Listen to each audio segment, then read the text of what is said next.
विधानसभा चुनाव से पहले आप देख रहे हैं लगातार नेताओं में अदला बदली का दौर जारी है। लगातार बहुत से नेता है अपनी पार्टी छोड़कर दूसरी पार्टी में ज्वाइन कर रहे हैं और उसी में से आप देखिए छात्र संघ राजनीति के अंदर अपना नाम जमा चुके, धाक जमा चुके पूरे राजस्थान के अंदर, और ख़ास तौर में मारवाड़ के युवाओं में उनकी एक खासी पकड़ मानी जाती है। रविंद्र सिंह भाटी है, ऐसा बताया जाता है पिछले 3-4 महीने से लगातार वो कोशिश कर रहे थे बीजेपी ज्वाइन करने की, और ऐसा बताया जाता है कि रविंद्र सिंह भाटी जब छात्र संघ चुनाव लड़ रहे थे उस वक्त एबीवीपी से उन्होंने टिकट मांगा था, लेकिन एबीवीपी ने उन्हें टिकट नहीं दिया था। उसके बाद में 2019 के जोधपुर यूनिवर्सिटी के चुनाव के अंदर उन्होंने निर्दलीय ताल ठोक दी थी और उसी के कारण एबीवीपी का वहाँ सुपड़ा साफ हो गया था। और रविंद्र सिंह भाटी है, 55 साल के इतिहास में पहली बार वहाँ कोई निर्दलीय चुनाव जीता था। तो आप देख सकते हैं कि किस तरीके से वहाँ पर उसके बाद लगातार 3 साल का कार्यकाल रहा और लगातार गहलोत सरकार के खिलाफ वो हमेशा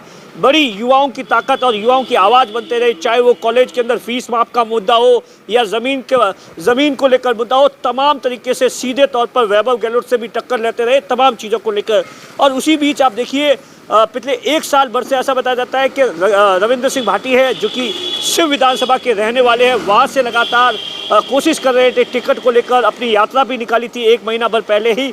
कल ऐसा बताया जाता है 3-4 दिन से लगातार दिल्ली और जयपुर के अंदर उनकी बड़ी बड़ी बीजेपी के नेताओं के साथ में मुलाकात हुई है। और उसके बाद रविंद्र सिंह भाटी ने, ऐसा बताया जाता है, एक बीजेपी और आरएसएस के अंदर एक ऐसा भी धड़ा था जो नहीं चाहता था कि रविंद्र सिंह भाटी है वो बीजेपी ज्वाइन करे। और उसका सबसे बड़ा कारण था कि जिस तरीके से एबीवीपी को पूरी तरीके से जोधपुर यूनिवर्सिटी के अंदर खत्म कर दिया गया, मारवाड़ के अंदर खत्म कर दिया गया या तीसरे नंबर पर डाल दिया गया, उसके बाद में अरविंद सिंह भाटी को भी चुनाव जिता दिया गया था। तो ऐसे में एक धड़ा दिल्ली से लेकर जयपुर तक लगातार ये कोशिश कर रहा था, लेकिन शायद उनकी कोशिश कामयाब नहीं हुई। तो दूसरी तरफ अब आप देखिए लगातार रविंद्र सिंह भाटी ने कल बीजेपी का दामन थाम लिया। उसके बाद ही लगातार आप सोचिए रविंद्र सिंह भाटी कितना बड़ा चेहरा है। ऐसे तो कल बीजेपी के अंदर 1 दर्जन से ज़्यादा नेताओं ने बीजेपी का दामन थामा है, लेकिन लगातार बीजेपी के बड़े बड़े नेता हैं वो रविंद्र सिंह भाटी के लिए लगातार उन्हें बधाई दे रहे हैं। तो आप सोच सकते हैं, और ख़ास तौर से जिस तरीके से वहाँ पर अरुण सिंह ने रविंद्र सिंह भाटी को आशीर्वाद दिया, राजेंद्र राठौड़ ने खास तौर से रविंद्र सिंह भाटी को संबोधित किया।